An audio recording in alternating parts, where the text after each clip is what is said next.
Hello everyone! Loads of you gave me a nice big thumbs up when I asked you on my previous skincare video, the acne and breakouts video, whether you'd want to see the makeup tutorial for the look that I was wearing, and loads of you gave it a nice big thumbs up, so here it is. And also this is kind of identical makeup to the one that I was wearing in my how to hibernate video, and that's because I've been wearing this combination of makeup products a lot recently because I've been filming loads for Daily Mix channel and also for a new food cooking channel, and so I've been doing loads of filming under very hot lights and in kind of sweaty, greasy conditions. So this is my combination of products that have been working really well for me. So I thought I'd do a tutorial. Let's get started on the foundation because I'm about to have a little bit of a rave about something. I was using Estee Lauder Double Wear Light, but I've realised that I think I'm sensitive to one of the ingredients in it and it was breaking me out a little bit. Now, I'm going to do a bit more research on that because I don't want to condemn something when it's not true, and I really, really love that foundation. It's so long lasting, it's not oily, it seems to be, or it seemed to be brilliant for my kind of oily, breakout prone skin at the moment, but then I realised that at the end of each shoot day I was getting a bit of a kind of hard red nodule under the skin in different places, and it didn't happen when I changed the foundation. And it's interesting because when I was modelling loads and loads, whenever anyone used certain MAC foundations on me, it would do the same thing, and there's an ingredient that's common to them both. So let me do a little bit of research on that and I'll come back to you if I'm right.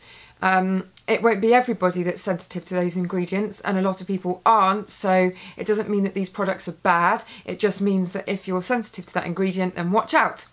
Anyway, massive waffle there, which is completely pointless because I've still got to do some more research, but on to the foundation that I think is incredible, and that is the Givenchy Fluid Foundation Airy Light Matte Radiance.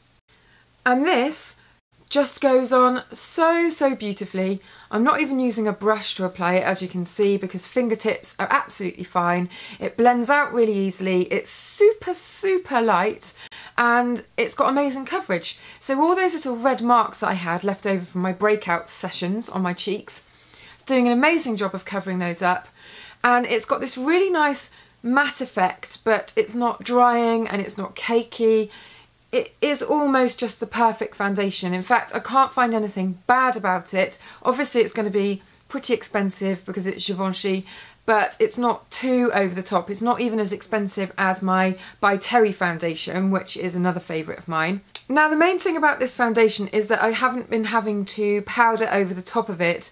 On the forehead a tiny little bit, just because lights are so hard that they reflect kind of harshly off your forehead, but that's it. So that's the foundation. Now on my eyes I'm keeping everything very natural and glowy, and I've used a cream eyeshadow as a primer and base. This is from Wild About Beauty and it's like a goldy, dark gold creamy colour. It's called Buster, and I've used that with my fingertips all over the eyelid. And then using Dior's Night Golds palette, I've used the very lightest colour in the inner corners and just blended that out, and it just gives this really nice brightening, youthful effect. And then on the rest of the lid, this taupey colour just towards the outsides. So I've used a Japanesque brush and just blended that into the outer third of the eyelid and into the socket a little bit. This isn't a smoky eye at all, but I have used a little bit of the darkest shade in the middle, and that's for definition, and I've used that underneath the lower lash line and just blended that out with the same brush, so keeping it all very subtle. Didn't want to use liner all the way around the eyes because sometimes on film I do think that can look quite harsh, that's the only thing that you see, so just keeping it very soft and blending it out. And then I've used my Givenchy Medieval Cannonball mascara, as I like to call it, which does take a little bit of getting used to, but I find it very precise, which is useful. The Phenomenon mascara, this is called. Some people find this really difficult to use. I really like it because I can get to my inner lashes. Inner lashes? Yeah, the inside ones that way, a little bit easier. Now, concealer, all-time favourites for shoots, Double Wear Stay in Place, Estee Lauder. like the foundation, just incredible. Just dabbing it on underneath the eyes and blending it in, and it blends into this foundation really, really well.